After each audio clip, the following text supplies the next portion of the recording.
6 గ్యారెంటీలు ఇచ్చిన ఉద్యోగాలు కూడా ఇస్తున్నామని అంటున్నారు. ఎవరికి ఇచ్చిండు ఇక రమన్న ముందరికి ఎవరికి ఇచ్చిండు 2500 అని ఆడపిల్లకన్నా అప్పుడు ఆశ పెట్టిండు. సరే మా పిల్లలు ఏం చేశారు, దానికి నాకు 2500 వస్తాయి ఇంట్లో రాసిన వస్తాను నా పిల్లలు ఓటేపించింది. రావట్లేవా మీకు?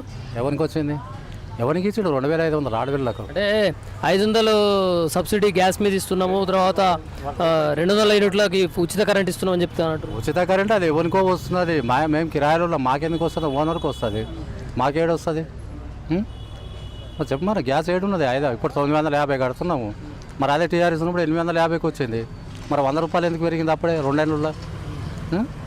ఏ ఛార్జ్ ఇప్పుడు బస్ ఎక్కి మేము పోయినాం అనుకో పడ జరుగువాలంటే 50 రూపాయలు ఇస్తున్నాం మాకు, ఇంతకుముందు 30 రూపాయల్లో పోయేది మాకు. మరి అది ఎక్కడ పోయింది, 20 రూపాయలు ఎందుకు ఎక్కువ వేయించాడు? అదే మరి టికెట్ తగ్గించేది ఉండే, ఫ్రీ ఎందుకు పెట్టమని ఎవరన్నా పెట్టమని అడిగినరా?